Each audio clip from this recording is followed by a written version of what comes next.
YouTube, I'm Rick Stivers with Young Martin's Reels. Today's project is going to be the revisiting of this Sougayilang reel. And I put this reel into service last April. And I told you I would do a 1-year service on it to see how it had turned out. In the 25 or 26 trips that have made it out there fishing, this has fished almost every one of those trips. And it has caught an average of 1 fish a trip. And these are halfway decent fish. I mean, they're most, I will admit, most of them are in the 18 to 19 inch range, but the reel has performed well. Robert Dixon has decided this is one of his favorite reels that he's ever fished with, and he's fished with a lot of my reels. So this is my tear it down and let's inspect it and see what we find after 1 year. Now remember, I took this reel, I bought it off of Amazon. It was, I think, $32. And remember, it's a bait feeder, okay? And the bait feeder portion still works just fine, although I will have to admit, I always forget to use this stupid thing. But it still works perfectly. Everything on this reel is functioning just as it should. It's caught some, I think the biggest fish it's caught was like a 26-inch redfish. But yeah, it's performing quite well. But we do want to look inside it and see what we see. So let's start off by taking off the drag. Remember, these things, everybody's notorious for people talking about, oh, the drag's absolutely horrible in these things. Well, they are a felt drag, and they had been, from the factory, they came with no oil on them. So I can understand why people would take them out in the field and use them and then complain about it. Okay, well, there it is. I don't see it all corroded and rusted up. I did oil it a year ago, and as a matter of fact, I did have to take it back. I got caught in a downpour about 3 months after the initial, and I took all of my reels apart. And this actually ended up being one of the driest inside. So let's see what we find when we look inside this thing. See if we see any damage to the drag washers. Okay.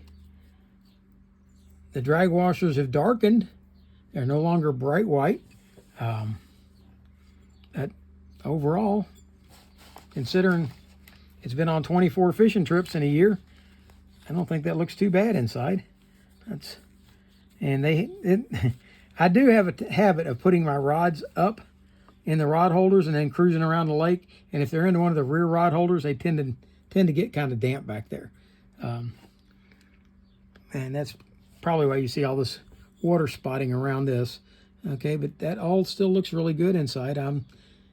And the grease here looks kind of old, so let's go ahead and wipe out the grease in the drag clicker. And yeah, let's get rid of that and put some fresh grease on there. But aside from that, that doesn't look bad. Drag clicker's working fine. The drags are good. Let's go ahead and stick this back together. I'm going to press each of these washers just enough to try to get any old dirty oil out. I'll put it back in, give them 3 new drops of fresh oil, and then replace the drag washers on top of them.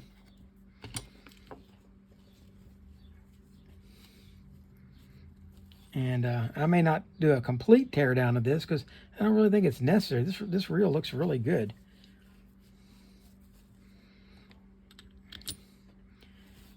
And the last felt drag washer. And they did have a fair amount of oil in them.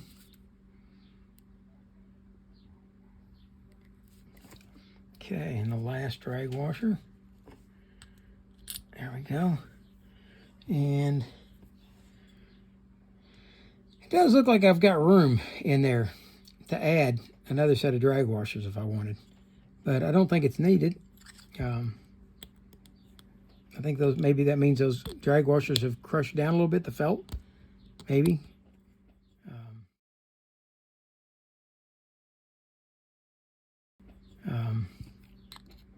Pop this back up into the groove that it belongs in. Oh, this one came out of the back groove.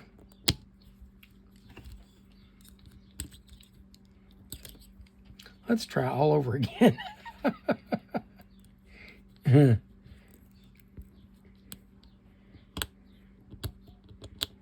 There we go. Okay, and everything's back in its proper groove. All right, and it could be that I need to put new line on here. This has been heavily stressed, so I might strip the line off and put on new line. I know some people recommend replacing it every year. Okay, this all looks good. I'm not going to mess with that. Let's go ahead. This is one thing that I did have a little issue with early on, is that this knob kept coming unscrewed. After a little while, though, it stopped doing it. I don't know if we finally got it tight enough to do its job or what the deal was, but early on, this knob would tend to unscrew. And I think part of it was because some people had complained about breaking it, and I didn't want to do that. Okay, so let's see about unscrewing the bait clicker, or sorry, the bait runner feature. Okay, and let's pop this off. There we go. And when I did take this apart for that lubing when they got wet really bad, I did lose one of the screws that was supposed to hold this together. And not the screws, the spring for that bait runner, and I had to make one to go on it. So hopefully that's not going to cause me any grief today. And that, I don't blame that on the reel. That was just the operator. Okay, we're going to take this screw out. Pull off the drag now. Oh, now, that's not good. We do have corrosion there. Okay, so when I clean that up and put it back, I definitely want to put some heavier grease in there to try to prevent that from happening, because we don't want that to happen. Okay, that's the first negative that I've seen here. Okay, and these do ride. This reel has ridden a couple times on the back of the boat, and it has been splashed. So apparently that water was getting down inside that. All right. Now we have 1, 2, 3, 4 screws here that we have to take out. But before we do that, we have to take the rotor off.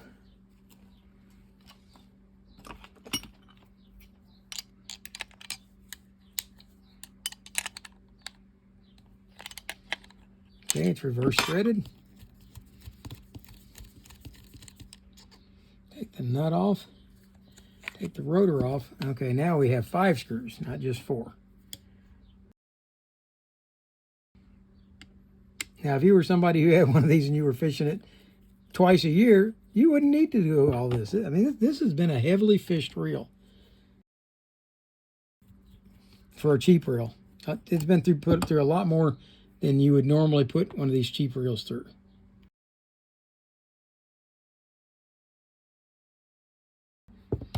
All right, there's 5 screws, and now I have to remove this side plate and hopefully not shoot this thing. That's what I did last time around. I shot the spring.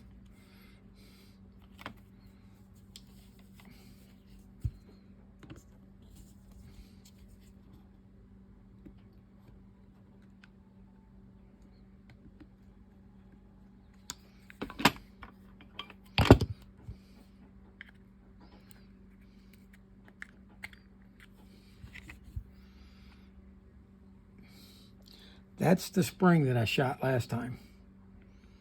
And we don't want to shoot that again. Okay. So far, everything in here looks really good. Now, this doesn't hold together very well when... There we go. Move that out of there.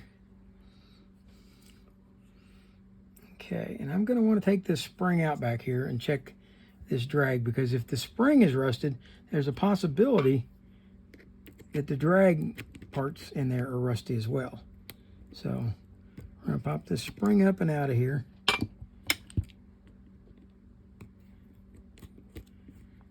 Remove that. And we're going to clean that up as best I can. But now we can remove that. Let's see, we're going to want to unscrew that out of there.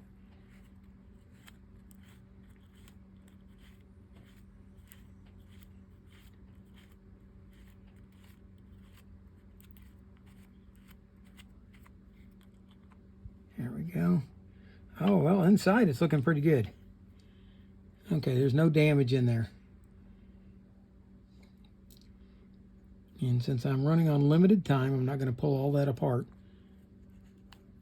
We can just put that back, and I'll just go ahead and slip this on, tighten that back down. All right. Leave that here. And I'll be right back with you. I'm going to go clean this spring up. All right, this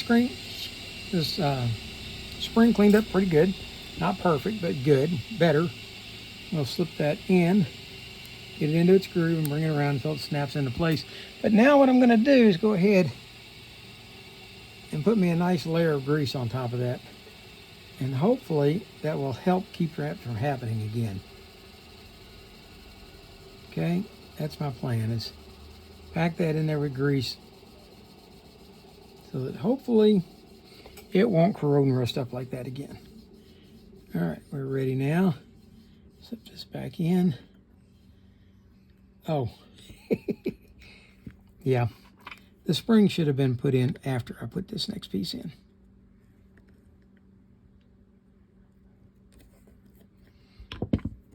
Okay.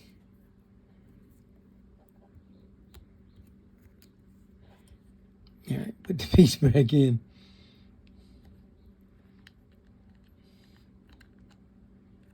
Like so. And then put the spring back in.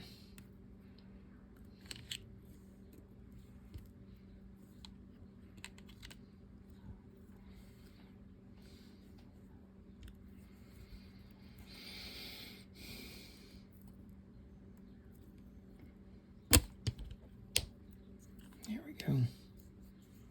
Okay, now with the spring in there, now we'll put our grease on there. And I think I'll go ahead and put a little bit up inside too.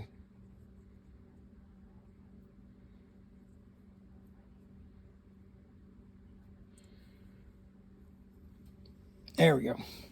That should hopefully keep water out. We're not going to put that back on just yet. All right, next thing we're going to do is pull out this axle shaft so we can pull this out and have a look at it. I think the gear train is in good shape, but I want to verify that. So I'm going to take this screw out, lift this C-clip assembly out, and that should allow us to slide this axle shaft out. And as expected, the axle shaft looks really good. I'm going to wipe it off. Let's pull the gear out and have a look at it.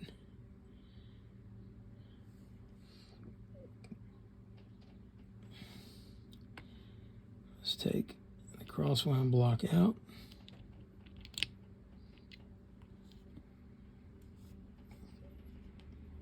Okay, the crosswind gear looks good down in there. And I'm going to leave it in place. I'm going to wipe it off so we can put some new grease on it.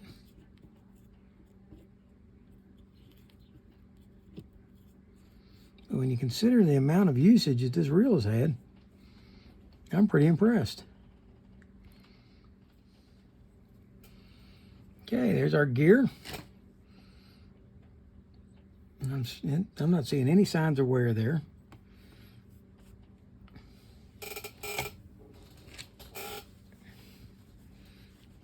And there has been absolutely no catastrophic failure.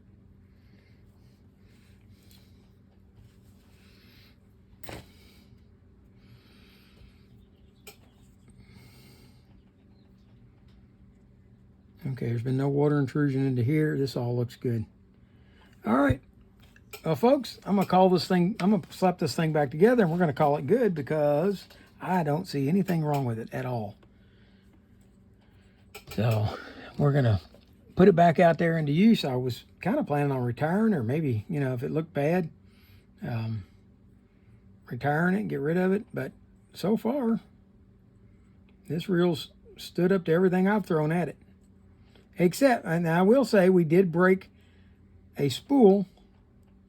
It came with a plastic spool. It was a secondary spool. And I put line on it, and we were using it out at Calaveras one day. And we were using it for balloon fishing, and we put too much tension on it, and it busted the spool. It broke it in half. But this spool, the other spool that came with it, is an aluminum spool, and it has shown no signs of failure whatsoever. Okay, let's go ahead. Slip the crosswind block in. Slide our axle shaft in once we've lubricated it and see if we've got any wear there. Okay, now there's something that we do have. If you look right here, let's see if we can get in really close to it. This is the first sign of actual wear. Okay, if you look at the axle shaft, it appears that they had it chrome plated, and the chrome plating itself is coming off. Can you see that? But it's not corroding, it's not bent, it looks fine. So we are going to oil it down again and put it back into service. Now, would that have done that had I greased the axle shaft instead of oiled it? Maybe, maybe not, I don't know. But it didn't have any on it when I got it, so but possibly it wouldn't have done that had I greased it. But I like a performance out of a oiled shaft instead of a greased one, so that's what I always do. Let's go ahead now and put this clip back into place. Slide it down, and it's going to be this teeny tiny screw right here. And we're going to zoom back out. Sorry, I put this clip back in while you guys were not looking. It just slips right on each side of here into those two grooves that are on the axle shaft, and then this screw will lock it down into place like that. Okay,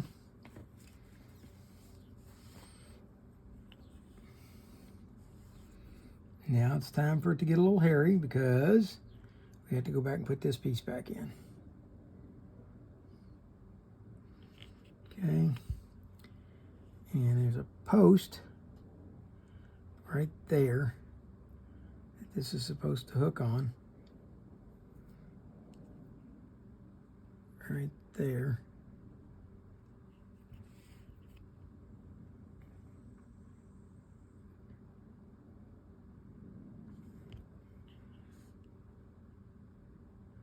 There we go. Get it onto that post. And then get us onto that post.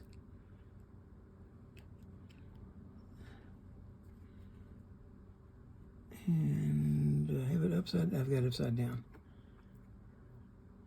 That's why. Okay, let's try that again. Okay, it still doesn't seem right, but this is the way that spring is supposed to go in here. And I think what's going to happen is when this rotates around, it's going to stretch that spring out. I hate to do it, to actually adjust it around without it being set properly.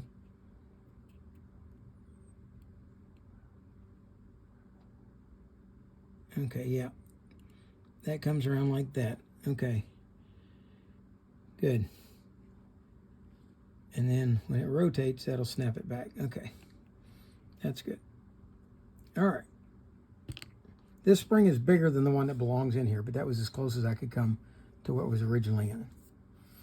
All right, let's go ahead and set everything. That piece is back in. This is in place. All right, we're going to set the side cover back on.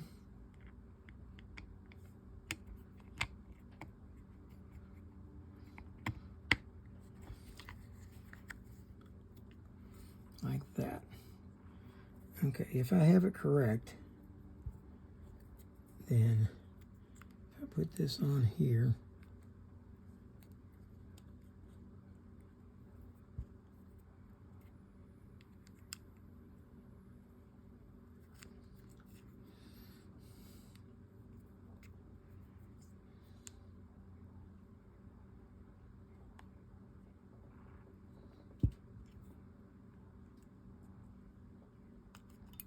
like that.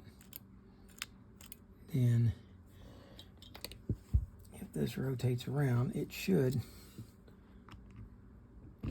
unlatch or click it back, and it does. Okay, good. Wasn't 100% sure I had that correct.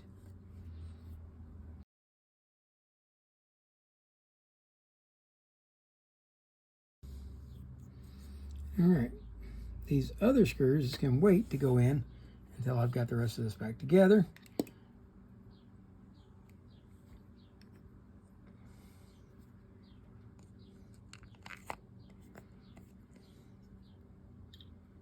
Okay, we're going to set this in. There we go. Reverse threaded, so we got to screw it on counterclockwise.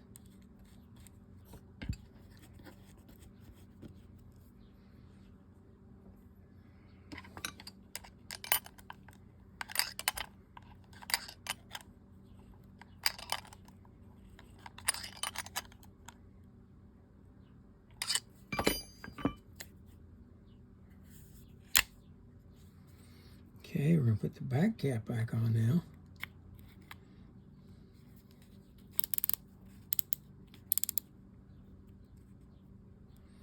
Okay, put the screw back in it. It's a big one. Ready to go.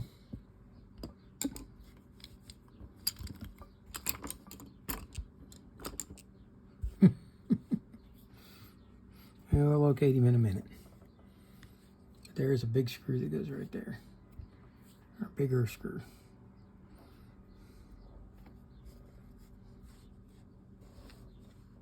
There he is.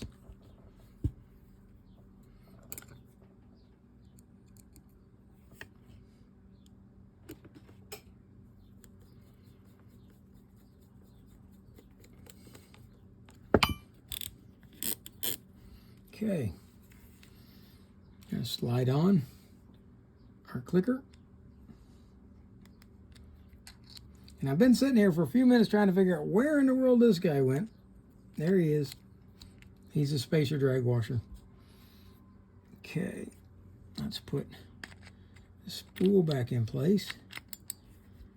Let's put the drag knob back on.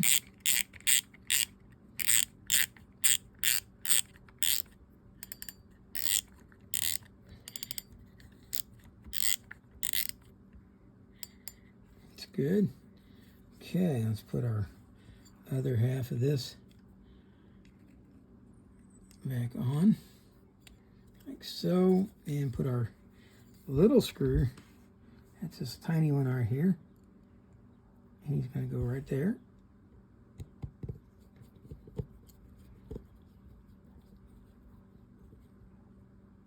Okay, let's put that on. There you go. There's your, that's working fine. Oh, I'll take this one back off. Did any of you catch it before I did?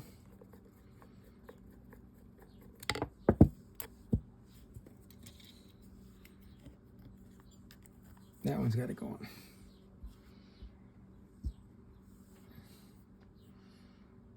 And I'm trying to find that little bitty screw.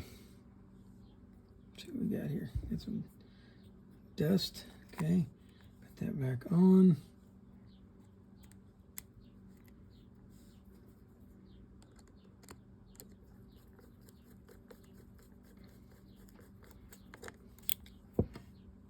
Okay.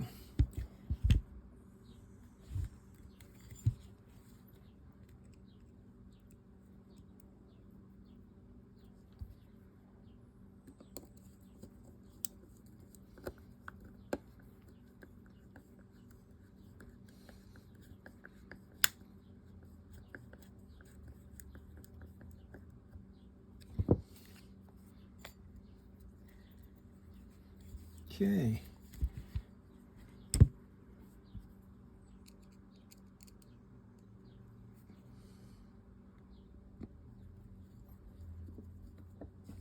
That screw in. I got one more I got to find here. He's jumped around and gone missing on me. No, it ain't like I don't have spares,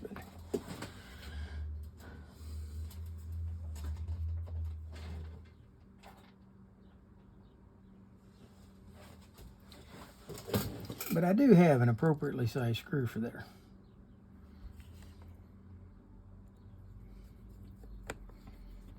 And this one is stainless steel. The one that was in there was steel.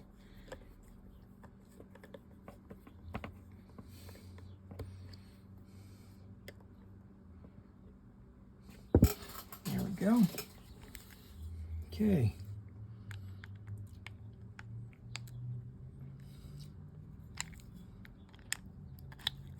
There we go. On goes the handle.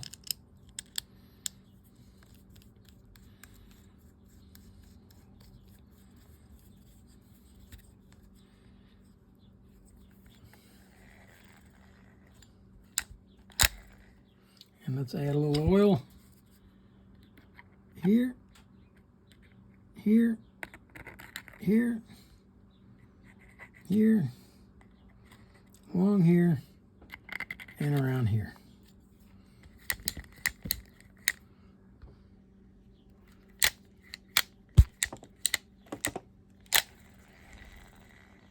And aside from a line change, Sougayilang is ready to go back to the field to see if it can do another year without breaking down. So there you have it, folks. The bait clicker function works. When it goes into bait feeder mode, we lose our drag up here. We can adjust that back here. Okay. Oh yeah, much tighter. Loosened up a little bit. Oh, look at it. There we go. There we go. That's appropriate bait feeder mode. Okay. Very nice. And it goes into full drag. You can feel it here and click it. Feel the drag kick in. Nice reel. For a $32 bait feeder rod, I am still very impressed with it. Let's go ahead and add a drop of oil here. I could pop this out and shoot it down in there, but I think we're okay. There's no sign of it starting to get weak or anything in there. So, as promised, I did come back a year later, tear it down, and see if we had any damage. The only damage that we had was a little bit of water intrusion back here on this spring, and the chrome plating coming off of the axle shaft. That's the only damage I could find in the reel after a year's use, 25 fishing trips. Probably, I would say it probably caught 35 good fish in that year. And it's been exposed to hot weather, cold weather, winter, summer. So my salute goes out to the little Sougayilang reel. And I'm hoping that the this other El Cheapo reel that I've just serviced will hold up half as good as this reel did. So for now, that's Rick Stivers of the Young Martin's Reels signing out.